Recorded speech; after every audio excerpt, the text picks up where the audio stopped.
There's loads of good fights on this weekend, but first of all, let's just talk about one over in New York, Thurman Garcia. How big a bust-up is that going to be? You know, that's massive. And, you know, there's that old cliche, 50-50 fights. This really is a 50-50 fight. Two great fighters. Thurman is the heavier-handed of the two. It's going to all come down to tactics, and I think that Thurman, for me, my money would be on Thurman to win the fight. Would it really? Yeah, what do you think? Knockout as well? Yeah, I think if he's going to do it, he'll do it inside the distance. I think if it goes to points, then you'd lean towards Garcia. He's the better boxer of the two, but like I said, Thurman, the heavier-handed of the two. And for me, I just got something inside me that tells me Thurman's going to win. What about Eggington against Malignaggi? Because Malignaggi, I mean, I don't know, we laughed at him at one point, didn't we? Because he cut his hair off during the fight. But serious contender or not? Oh, absolutely. Malignaggi, you know, two-time world champion. You don't become two-time world champion for nothing. Boxed Ricky Hatton in his heyday when he had his hair cut off and put up a great fight before Hatton eventually stopped him. Sam Eggington's taking a massive step up in class. Forget the fact that, you know, that Malignaggi is maybe on his way down now. He's still a massive step up in class. It's going to all come down to whether Eggington can wear him down or not. I think that Malignaggi will start and win maybe the first 4, 5, even 6 rounds. I think Eggington may get to him late on, and I think if Eggington wins, he wins inside the distance, maybe late on, or just nicks it on points. But that's a tough fight. It really is. I think we're going to find out more about Sam Eggington than we will Paulie Malignaggi. We know Malignaggi's a great fighter. We know he's on his way down, and maybe his last fight or 2 fights away from retiring. But you know, for Eggington, I think it's all about whether he can step up to this class. O'Hara Davis, right, who we met in Liverpool, fantastic, versus Derek Matthews. Yeah. This is like a mini Haye Bellew, isn't it? Because they don't like each other, but he's a character, isn't he? I mean, he got absolutely hammered in Liverpool the other day. Yeah, he did. I mean, he's a real character. He's always been controversial. We know that about O'Hara, and I think that's how he sells himself. Inside the ropes, very heavy-handed, dangerous, can take a guy out with either hand. I've seen him a lot in the gym, you know, sparring a lot in the gyms and that. And this kid really is potentially a great fighter. Now, Derry Matthews, if he can turn back the clock here, this is a real interesting fight, because I think a lot of people have written Derry Matthews off. I actually haven't, because I think that, you know, there's so much needle between the two, and there's been so much of a build-up. You know, every fighter sometimes turns back the clock. Derry might do that, and if he does, you know, if he can rewind a couple of years, O'Hara's in for a real tough night. I mean, O'Hara will start favourite, and I think that a lot of people think he's going to get the job done inside the distance, maybe inside the first 6 rounds. I'm not so sure. It's going to be interesting. This fight all depends on what Derry Matthews has got left. Lee Selby's a favourite, rightly so? Yeah, absolutely. I think for Selby, you know, you got to feel sorry for Lee Selby. He went all the way over to the States. His big chance to shine on a big platform, and it didn't happen. His opponent, unfortunately, failed a medical. He was heartbroken, wanted that fight to happen, so now they put him on the undercard here in an 8-rounder, I think it is. And yeah, I expect Selby to win and look good doing it. He's one of our better fighters in this country. He really is. That guy has got so much potential. His dazzling boxing skills. And I think over the next couple of years we're going to see that. And it's just a frustrating time for him at the moment. Now, go to the main event, Haye versus Bellew. There's been so much said, hasn't there? There's been, you know, there's been handbags at press conferences. I mean, yes, we saw David on Monday completely lose it. Could he lose it in here? Could he lose it in the ring and lose the fight because of that? Well, do you know what? These guys are great salesmen. We know that Tony Bellew is amazing and he does a great job of selling of fights, as does David Haye. They're both in great condition. Forget what you've heard about David Haye being out in Miami, lying on his back. He's training and training hard. He's down at weight that he's not been to for a long time. And yes, there is genuine need, or there's genuine dislike between the two. And we see David upset on Monday at the press conference, and he lost it like I've never seen him lose it before. Will that go against him when he gets into the fight, or will it work for him? David's naturally the bigger man of the two, and you would expect that that would work in his favour. I mean, if Bellew can get through the first 6 rounds, we're in for a fight, because I don't know how David will go over the 12. That's a big if Bellew can get through. You know, David Haye, I think we're going to see something that we've not seen for a couple of years. He's got his eye on the big prize, which is Anthony Joshua. That's the fight he wants, and I think that, you know, he can't afford to make no hiccups here, and I don't think he will. Tony Bellew's on about the fact that he's the only one who's trained for 12 rounds. That'd be foolish, wouldn't it, if David hasn't? I mean, I know he thinks he's going to knock him out in 6 or whatever, but... Yeah, of course it'd be foolish. Listen, you've got to remember, David is a former 2-time world champion, cruiserweight champion of the world, world heavyweight champion. he knows how to train for 12 rounds, and he will not be going into this fight unprepared. He wouldn't do that. I know David. He's a professional. Forget what we've been reading about and people saying that he's been taking things lightly. He won't have taken it lightly. He knows, as I said, he's looking past this fight. You can't look past these fights, but what I'm saying is David's a businessman. He knows there's big fights on the horizon. He won't make any mistakes here. He would have prepared for 12 rounds. I'm going to borrow £5 off Johnny Nelson. You've got to put it somewhere. Where's it going? Oh, the big time for me. I think, you know, I love Tony Bellew. I just think he's too small at the weight, and I think that David Haye wins and wins inside the distance. John, if you can look at the undercard, Sam Eggington, and you got Paulie Malignaggi there. We all remember him for cutting his hair off in a fight. I mean, but he's a gateway, isn't he, to international boxing? Yes, he is. And Paulie's no fool. He knows this. He knows this game inside out. So he knows this is what the likes of Sam Eggington are looking at him as a gateway, as a stepping stone. Paulie still loves the game. Paulie's still passionate about the game, and he's still got a lot of pride when it comes to the game. So he hasn't come here to lay down. He's come here to win. He expects to win because he's still got aspirations about reaching at world level in some way, shape or form, somehow. I think this is an interesting fight. I think Sam Eggington would probably be behind earlier on, and I love Paul to death. I just think, Paul, why don't you step away, man? Because we're wise up there, but our bodies are saying, yo, I'm not playing that game anymore. And I think pace and the pressure of Sam Eggington, who's very strong, unassumingly strong, it will come through. And I think when it gets to the later rounds, that's when Sam Eggington's strength will come through, and time will catch up to Paulie, who would probably be ahead on points at that stage. But I just think it's not a great shot. And the whispers are, I'll be straight with him. I wouldn't say it before the fight, but the whispers are, a lot of people are thinking the same thing. Paulie up front and Sam Eggington's strength, and you come through towards the end. What about O'Hara Davies and Derry Matthews? I mean, he made an impact at Liverpool the other day. It's almost like a mini Haye and Bellew, isn't it? He didn't care. And I've got to rate him. I've got to rate him. I've got to rate David Haye. Because they went into the lion's den and they took some abuse.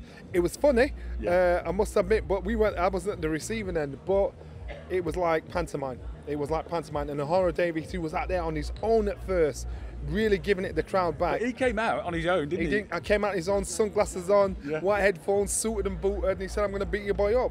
And a lot of situations like this, a lot of guys, it's either fight or flight. So when they're in that situation, and the pressure's on when the crowd are intimidating them, a lot of guys bottle it. And if you can fight, you know, you'll either step up to the plate and say, all right, let's have this, you know, or they'll make you scared. Now, the Liverpool crowd are the best at intimidating opponents. And I thought, I actually enjoyed it, but I kind of felt for the boys there. But I think they all held their own. David Haye did, O'Hara Davies did, and I think, you know what, it was a good day. It was a good day. Who's got that one? I think O'Hara. I love Derry to death, but again, I think the skill of O'Hara, even though he's not got the experience of Derry, I think his skill and his power will tell. But if he thinks he's going to push over, he's going to walk straight through him, that's not going to be the case. What about Lee Selby? What chance? He's a slickster. Lee Selby will probably outbox, outfox, outmove, and probably stop his opponent towards the last quarter of the fight. Katie, she boxes once a month. She's my favourite. Because she is better than a lot of fellas I know. And I know I shouldn't highlight that because it should be no different, but she is slick. When she's in the gym, she's on point.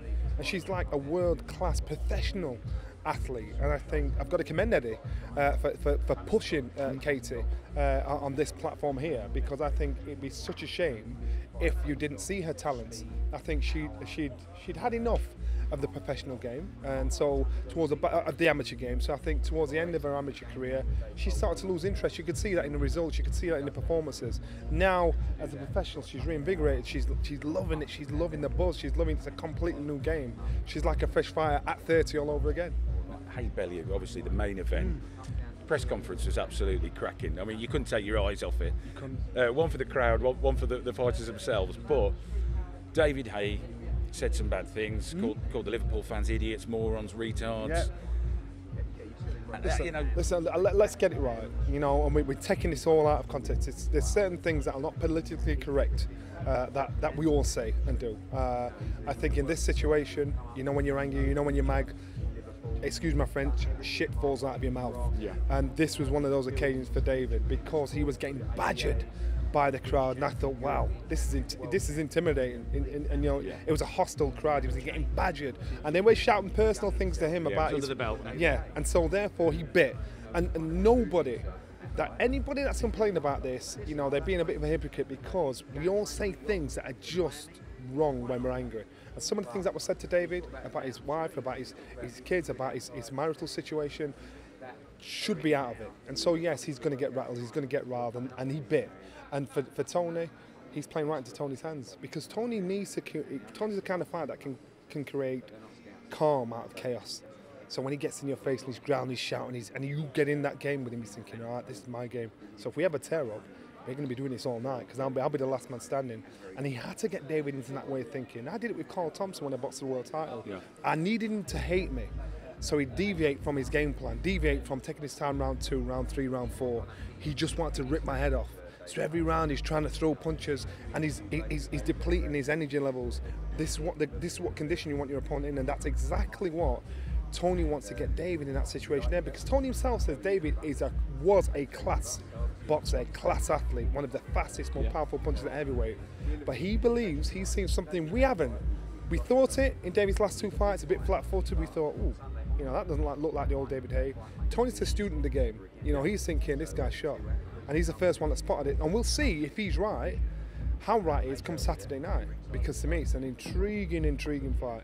And a lot of pride at stake. Well, Tony's on about, you know, the fact that he's the only one who's trained for 12 rounds.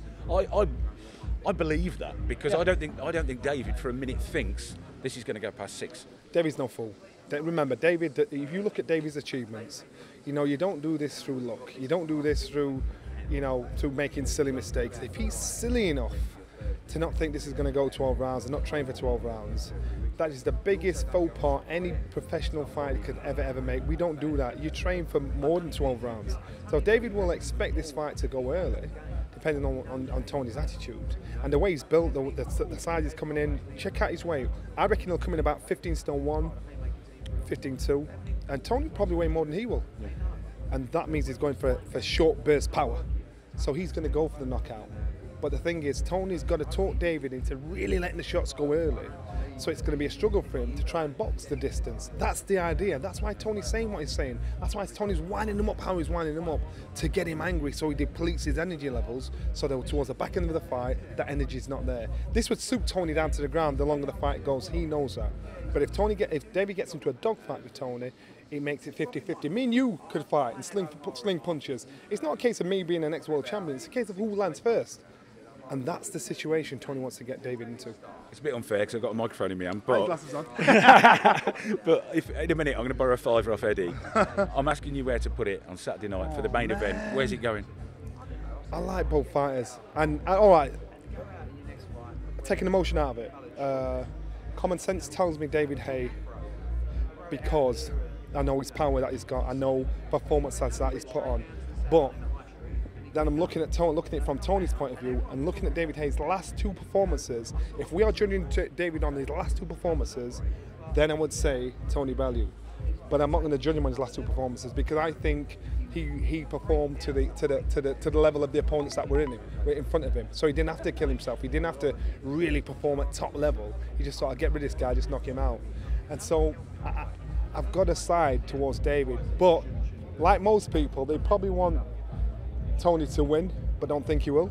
They probably wanted to get some success, regardless of the outcome. But may the best man win. I rate and respect both fighters, and that's just how I've got to leave it. This is a time where I want to sit on the fence, and you can give me as many splinters as you want. Yeah, but that's how it goes. His training's like a bit weird. He's very much like, he does around the pads, he has a walk around, he has a talk. Do you know what I'm saying? It's very much. Yeah. See me, I go in the gym, yeah. I'm going there to work hard.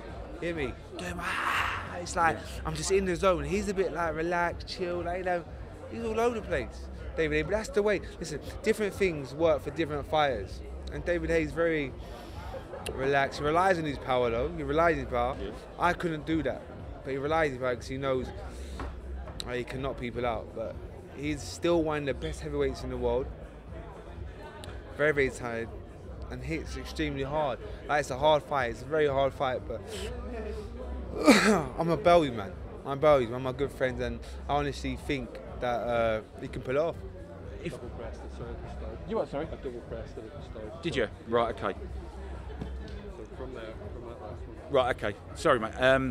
Yeah, if you look at it, I mean, obviously, I know the press conference the other day, he lost it. I was speaking. Never seen him like it ever before. No, well, Tony was saying that. I've never seen him. He was swearing. He was speaking to the crowd, like call him names. That ain't David Haye. David Haye's normally like cool, calm, collected, confident, like a bit hype, but he just holds it cool. Never seen him like that. Went off. He lost the plot. And Bellew was just sitting like, I've got you. I say the whole fight, the whole build-up. I'm watching all the build-up, and it's an intriguing fight, a real good fight, one that I'm really looking forward to. If he loses it like that on Saturday night, I mean, one of two things can happen, isn't it? It goes for him, and he loses it, and he absolutely, he takes him out, or he loses it. And Tony, all of a sudden gets to think, oh, you missed me that one. Which way? Is it better to be angry or? I'm not too sure. I think David Haye's going in it to knock Tony Bellew out in a couple rounds. If Tony Bellew is switched on, a nice defence, and don't use this too much, and uses this, I say we're in for an interesting fight. You had a draw through the bookies, completely through. Yeah. Our punters will be looking at this. Yeah. I mean, could this be a weird one, or what? Which way do you say it going? If I lent you a fiver right now, obviously, the heavy favourite on Haye. Right. If he was a betting man, just lay a little oneer down on Tony Bellew. Because I'm telling you, as I said to you, boxing, these big fights about timing. And I say, I've heard shoulder injuries. David Haye's been inactive. He ain't got many rounds under his belt the last couple of years. Everything's worked in Tony Bellew's favour. I'm saying if he's a betting man, I'd probably, even if you put a tenner on Tony Bellew, I don't know what the odds are, but that's what I'm saying. Welcome to the O2 Arena. It's Haye versus Bellew, sponsored by BetSafe. We've got days to go. With me is Eddie Hearn. First of all, address Monday. Was it a good idea to bring the crowd in for you? Yeah, I think it was fun. I'm not sure how much the media could use because of the language from the crowd and the fighters, but it just adds to the build-up. I think the official press conference is tomorrow. That's for the media only, so they'll get what they need. But it's good to get David Haye in Tony Bellew's backyard. He's coming to fight in David Haye's backyard, so David returned the favour, and definitely got a little bit rattled. That was nice to see as well, and it was fun. Everyone's been talking about it, just building the hype to a huge event on Saturday night at the O2. What about some of the comments? I mean, the British Boxing Board of Control, they're going to look at that. I mean, there's a possible ban for David Haye, isn't there? Yeah, I mean, they tend to look at the physical actions rather than the verbal actions. Sometimes, fighters don't necessarily think about what they're saying, and they don't necessarily mean a lot of what they're saying, but they have to be careful because, they are role models, and people are watching, and young children are watching as well, and also the families are watching of people that have been affected by injuries in boxing and so forth. So I don't think David necessarily means a lot of what he says, but he's definitely rattled. They don't like each other. I think that's pretty evident. And we've got a couple of days to go now, and they've just got to stay away. We've actually put Katie Taylor in the ring in between them tonight to sort of make sure they don't cross paths when they're getting in and out. So not long to go. What can we see here tonight? You're going to see predominantly most of the card going through their paces. Some of the guys making weight, guys like Lee Selby, like Sam Eggington, like Paulie Malignaggi, they won't do too much. They'll use it for a little workout. Other guys that don't have to worry about the weight, David Haye, Tony Bellew. I expect David Haye to come in here and do 10 or 15 minutes of super explosive work to really make a statement ahead of Saturday night. There's some rumours going around about the fight's off today and the injuries and stuff like that. I'm sure he's got a few niggles. Everybody has niggles in training camp. But I think he wants to come here tonight and really showcase stuff he's been working on with Shane. Public workouts, different fighters do different things. Some just go through the motions. They might just do a couple of rounds of shadow boxing. Some do explosive sessions on the pads to really try and tune themselves into this kind of environment. So I think you'll see a bit of everything, but some world-class fighters. We're expecting a big crowd as well, and just another stage of fight week. And just look at your man Bellew. Just look at his markets. To win on points, 31-2. Bellew to knock down David Haye, 7-2. Bellew to win by unanimous decision, 29-1. And Bellew to be knocked down and win, 14-1. Well, yeah, that's the. I mean, when you look at the value in Tony Bellew, it's huge, really. It's a 2-horse race, and yes, you know the attributes in this fight lean themselves towards David Haye. He hasn't been in a competitive fight for 5 years. That's something you can't ignore. So, forget points. I wouldn't even spend your money on a points decision. I might be wrong, but I can't see this one going to the distance. Tony Bellew is very likely to hit the canvas in this fight. He has done before and got up to win on numerous occasions. So I quite like the price there as well. The stoppage win for Bellew. You know, if you really believe Bellew's got a chance in this fight, and I really do, then the stoppage is the value, because I don't see it going the distance. Brilliant. Thanks for joining us, Eddie. Remember, you can check out all the latest odds on betsafe.com. And remember, you've got to be in it to win it.